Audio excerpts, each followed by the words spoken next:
مش هتصدقوا لو هتعرفوا مين اول مسحراتي في التاريخ. احلى رمضان مع احمد، رمضان احلى. صوت سيدنا عمر كفاية يخلي الناس كلها تفوق. الناس كانت بتصحى لوحدها، الجار يصحي الجار والشارع كله مسؤول عن بعضه.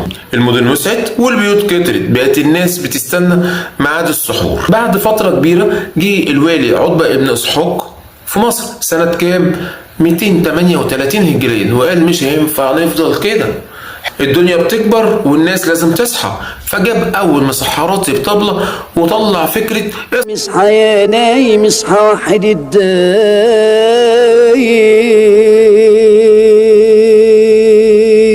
المسحراتي بقت وظيفة، وهو ده بقى اول فريلانسر في التاريخ كله. بقى كل منطقة بقى ليها مسحراتي، وكل مسحراتي عارف اسامي الناس اللي موجودة ويظبط الاسامي بطريقة القافية. بيقول لي اصحى يا احمد وصحي النوم وخلي يلا المدام تقوم.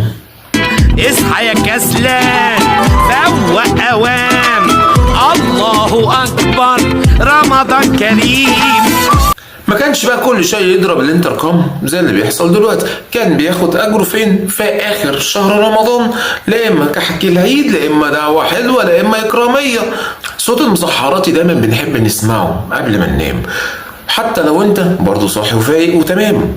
وللاسف دلوقتي بدل ما تستنى حد يصحيك عندك المنبه والموبايل، للاسف ضيع الايام الزمن الجميل. المسحراتي بقى ترند اكتر ما هو بقى حاجة ضرورية. بنشوفه في الخيام والناس صاحيين علشان يعملوا الجو بفلوس الناس اللي قاعدين. مسحر اصحى يا طويل، مسحر محمود ابو العلا، مسحر اصحى يا معجزة. في النهاية السحور بركة.